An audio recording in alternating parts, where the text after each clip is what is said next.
I'll keep it very quick because I'm sure there are many questions from here. What was the film you set out to make? Because there's no way you would have known they're going to Texas, they're going to win this. And what was the film you set out to make? The impetus for the film was kind of like a question in my mind, which was, are there country singers outside of the U.S.? And if so, why?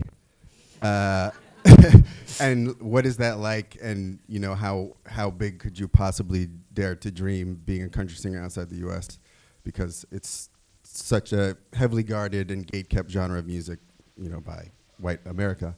So I just started looking around on the internet, and there are a lot of them out there. As you saw, some of them are actually in the movie.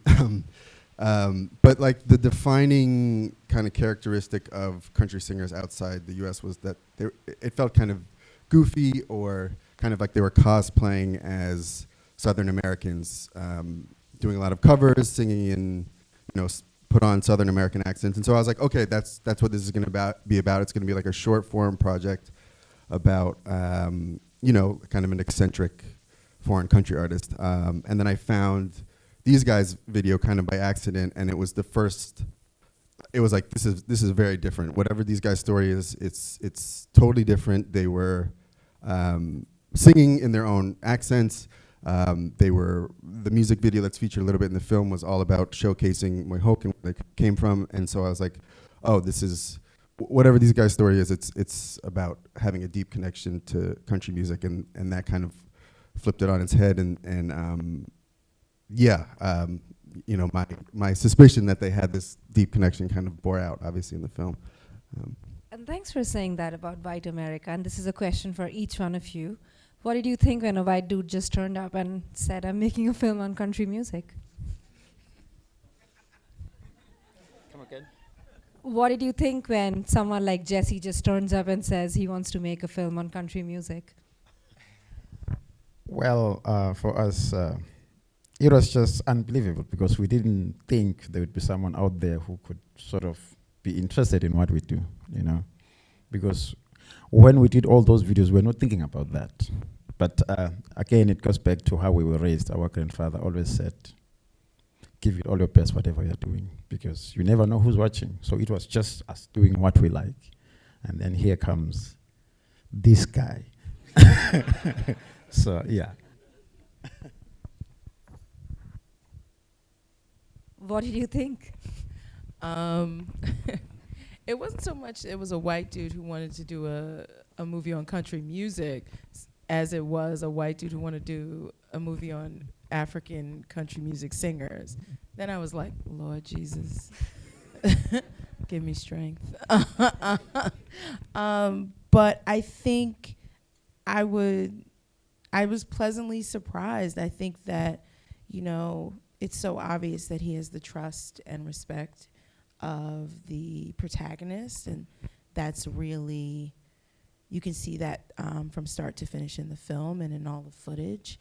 And Dusty and Stones were at the forefront of, and how they were seen, and that their story was told in the most both authentic and artistic way possible was at the forefront of mine from start to finish, since we met and since I came on the project until, you know, those credits. And so we literally created a couple weeks ago. So,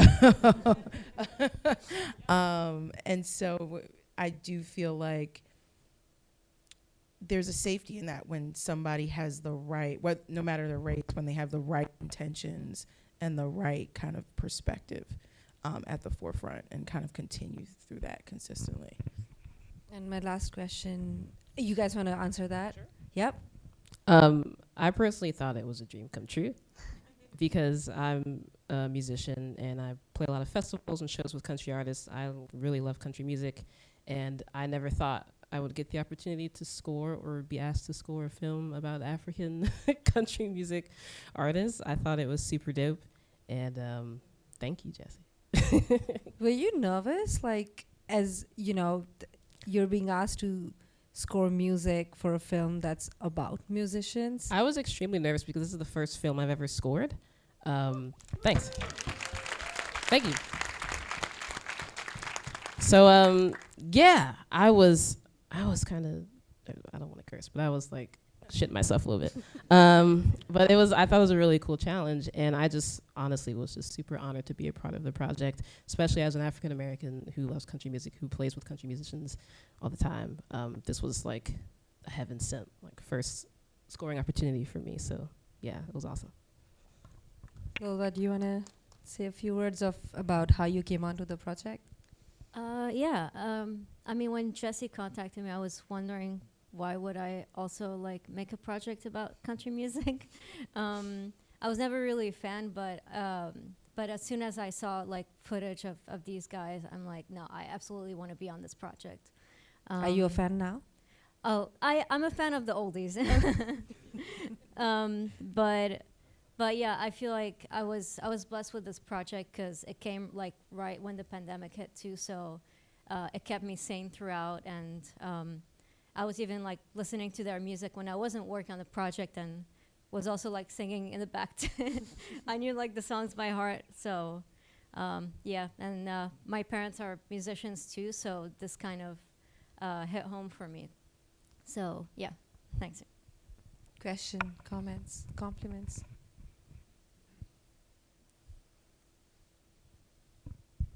Yeah.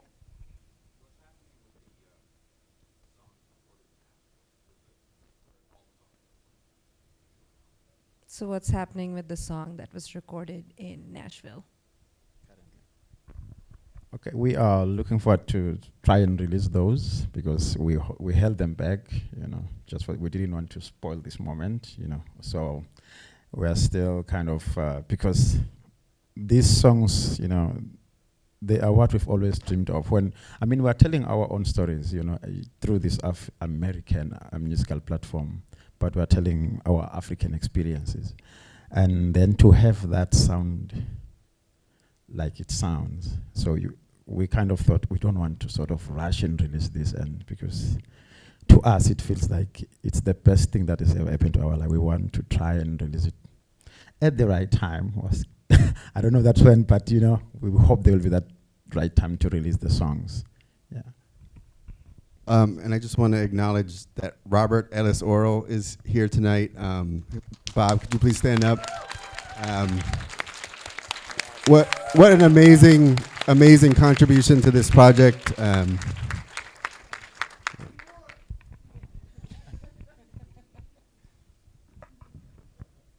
More questions?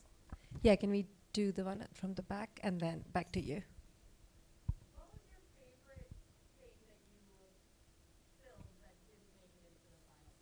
So I'm just repeating all the questions because we are recording. What was your favorite thing in the film that did not end up in the film? Stone?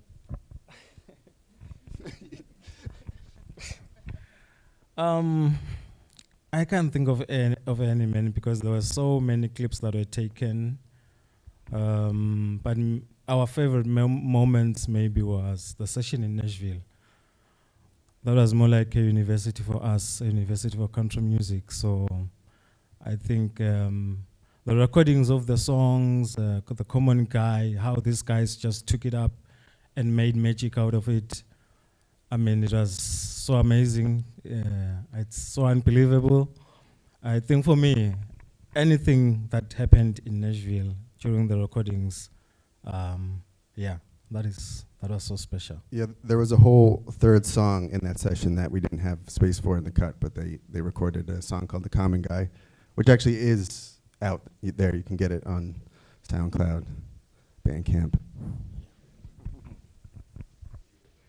Oh no, that was how it happened. I mean, I was like, we're gonna have a cool movie, but it's gonna be overly, kind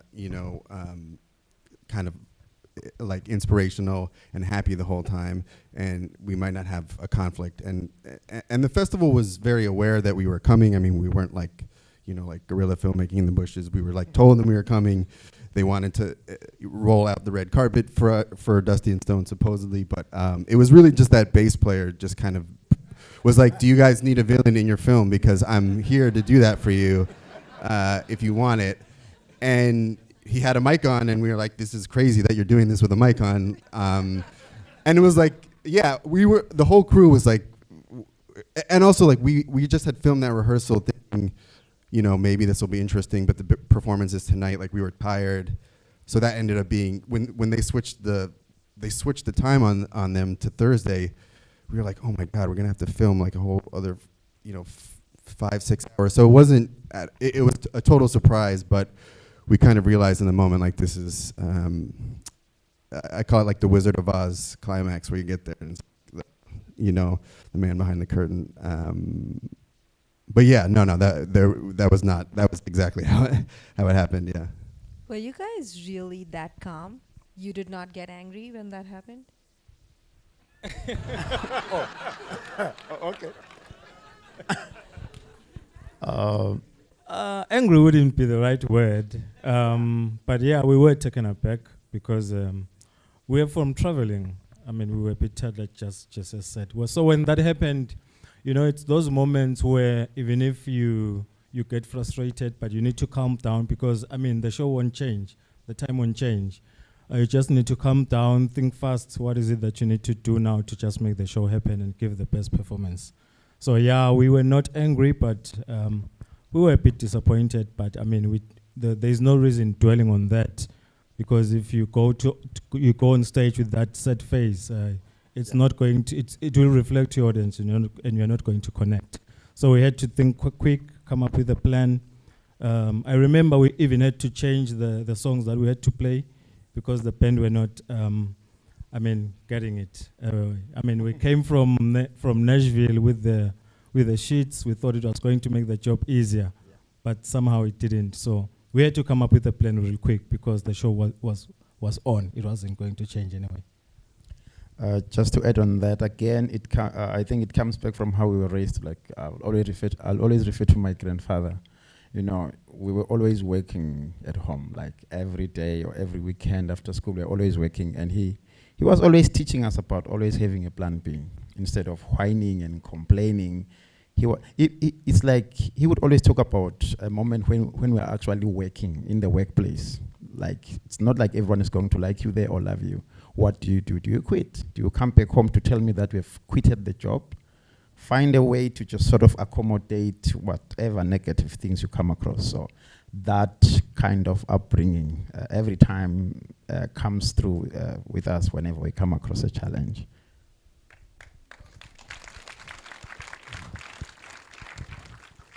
Yes. If I recall it very well, I think it was I was around 10, 11 years old. It was something that was played almost every day around. My elder brother takes credit for this one because he was always, it was like country music every day. If it's not the Don Williams tape, it's the country program on radio. And you know, when you were a younger brother, you were always trying to copy what your elder brother does. And then it sort of spiraled from that. So they would buy more tapes, you know, and then we would listen to Don Williams, Dolly Parton, Kenny Rogers, and we thought we knew everything about country music until I went to university. That's when I came across my favorite, Alan Jackson. I think for me, that's when something just dawned when I heard Alan Jackson. I connected more now with country music, yeah, but everything for me goes back to my elder brother because he's a hardcore, like when it comes to country music, it's country music 24/7. Yeah, just to add on that, with me, I think I got everything from him. And I'll have to blame him for all the other stuff that I didn't do right along the way. But I got the music from him as my cousin. I think everything that I learned was through him. But the biggest moment for me was when I heard this Vince Gill song, Whenever You Come Around. I was staying with my father. Most of the time, I would stay with my father when he was still alive in the city.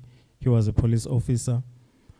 So each time Stelo, who is Dusty's brother, came around, he would play this song. I remember I was sitting on the front porch, just minding my own business. Then this song came on. I remember I quickly went into the house. I said, can you please repeat that song? Such a beautiful voice, such a beautiful love song. I love love songs.